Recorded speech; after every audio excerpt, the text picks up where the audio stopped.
المدينة. وأخيرا كان كل ذلك بالتزامن مع قصف عنيف بالمدفعية الثقيلة من قبل عصابات الأسد استهدف منازل المدنيين بالمدينة. ولمزيد من المعلومات ينضم إلينا من مدينة درعا وريفها الناشط الإعلامي محمد المذيب. السلام عليكم أخي محمد. وعليكم السلام أخي الكريم. حياك الله. حدثنا باختصار عن أهم أوضاع مدينة درعا البطولية طبعا لأبطال الجيش السوري الحر والمجاهدين، ولكن أنتم طالبتم بنداء عاجل عبر قناة السوري الحر. ما هي هذا النداء وما هي هذه البطولات؟ نعم أخي، بالنسبة للنداء يخص الشيخ مسكين، حيث دارت اشتباكات عنيفة على أكثر من محور أشدها على طريق نوى الشيخ مسكين. تمكن أبطال الجيش فيها الجيش الحر حتى هذه اللحظة من تدمير سيارة دشقة ودبابة بشكل كامل، تزامنا مع قصف مدفعي عنيف وقصف الدبابات والمدرعات يستهدف معظم أحياء المدينة، حيث تحاول عصابات الأسد الاستفادة من القصف الجوي لتغطية تقدمها، حيث سجل اليوم استهداف الحي الشمالي الشرقي بالطيران الحربي، ويتواصل القصف المدفعي العنيف لمختلف أحياء المدينة. هذا بالتزامن مع حملة مداهمات واعتقالات يقوم بها شبيحة النظام في الحي الجنوبي مع نهب وسلب بعض البيوت وإهانة أصحابها. أما بالنسبة للنداء هو موجه من أحرار الشيخ مسكين لباقي الجيش الحر في مختلف أنحاء درعا. ينادي ضمائر الجيش الحر، يقول لهم: أين ضمائركم؟ أين نخوتكم؟ أين شهامتكم؟ ألم تروا خربة غزالة والكتيبة وغيرها من قرى حوران التي استباحها النظام الأسدي الغاشم؟ أيها الجيش الحر، أيتها الكتائب العاملة في ربوع حوران، الشيخ مسكين أمانة في أعناقكم، ما حملتم السلاح إلا للدفاع عن العرض والأرض.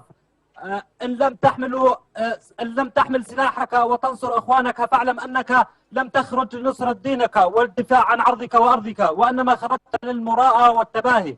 أخي، إنها معركة مثلث الموت لتحرير كل من نوى والشيخ مسكين وأزرع. نرجو من الكتائب والألوية في حوران بالتحرك فورا لنصرة أهل الشيخ مسكين، لرفع الظلم عن أهلنا ونصرة الشرف والكرامة. ونوجه نداء خاص للعقيد أحمد فهد النعمة بالنزول إلى أرض سوريا الكرامة والدفاع عن أرضه وعرضه ووطنه، وأن يقود المسيرة لما فيه خيرا للبلاد. نرجو من جميع الكتائب والألوية أخذ ما ذكرناه بعين الاعتبار حتى لا نحزم قرار ضد كل من رفض الدفاع عن أرضنا وعرضنا. أما بالنسبة لدرعا البلد أخي الكريم، كان هناك اشتباكات بحي المنشية بين الجيش الحر وقوات النظام، حيث جرت الاشتباكات على مداخل الحي، واستعملت بهذه الاشتباكات الأسلحة المتوسطة، وتبادل الجيشين إطلاق نار كثيف من أسلحة ورشاشات. أما في الصنمين كان هناك حالة من التوتر تسود المدينة وإغلاق المحلات التجارية بالسوق وسط استنفار أمني وعسكري على حاجز لقوات النظام بالعتاد الكامل. وفي درعا المحطة قام أحد القناص المنتشرة على أسطح المطلة على المخيم بقنص 2 من المدنيين أثناء عبورهم إلى درعا المحطة وسط اشتباكات متقطعة بمحيط المشفى الوطني والمخيم ودرعا طريق السد، واستخدمت الأسلحة المتوسطة بهذه الاشتباكات. أما في داعل قام الطيران الغدر بالهجوم على المدينة ب3 غارات جوية استهدفت المدنيين.